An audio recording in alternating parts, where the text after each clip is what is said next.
నమస్కారం అండి. మాది కేశవపురం గ్రామ పంచాయతీ. ఇది రాకాశ తాండ ఒకేసారి అలలు వచ్చి ఈ రాకాశ తాండలో పడటం వల్ల మేము ఇక్కడికి వచ్చి చూసేసరికి వాళ్ళకి కుటుంబంలో మొత్తం ఇల్లులు కానీ వాళ్ళకి బియ్యం కానీ ఒడ్లు కానీ ఏ లేకుండా కొట్టుకోపోయినా వాళ్ళు రైతు కుటుంబాలు, మేము రైతులం వచ్చినాం. వీడికి చూసేసరికి మాకు పానం చలించిపోయింది. చలించడంలో వాళ్ళకి అన్నం వండుకోవడానికి కూడా ఏమీ లేకపోయేసరికి మేము కేశవపురం నుంచి వచ్చి వాళ్ళకి రైస్ వండి పెట్టడం జరిగింది ఒక 3 రోజుల నుంచి. ఇంకా దాతలు ఎవరైనా ఉన్నా కానీ ముందుకు వచ్చి వాళ్ళకి ఆర్థిక సాయం చేయాల్సిందిగా మేము కోరుకుంటూ ఉంటాను. వాళ్ళు భారీగా నష్టపోయారు. వాళ్ళు పశువులు గొడ్లు మొత్తం నష్టపోయారు. ఈ రోజు వరకు కూడా వాళ్ళు కట్టుకున్న దానికి ఒంటి మీద బట్టల వరకే ఉన్నాయి, ఏమీ లేవు వాళ్ళకి.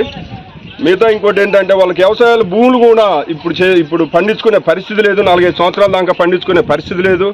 మిగతాయి కూడా ఎక్కువ శాతం వాళ్ళు నష్టపోయారు. ఇల్లులు కూడా పునర్వాసం కల్పించాలి వాళ్ళకి ఇమీడియట్గా తక్షణమే. వాళ్ళకి తక్షణమే నష్టపరిహారం మాత్రం ఎకరానికి 5 లక్షలు గవర్నమెంట్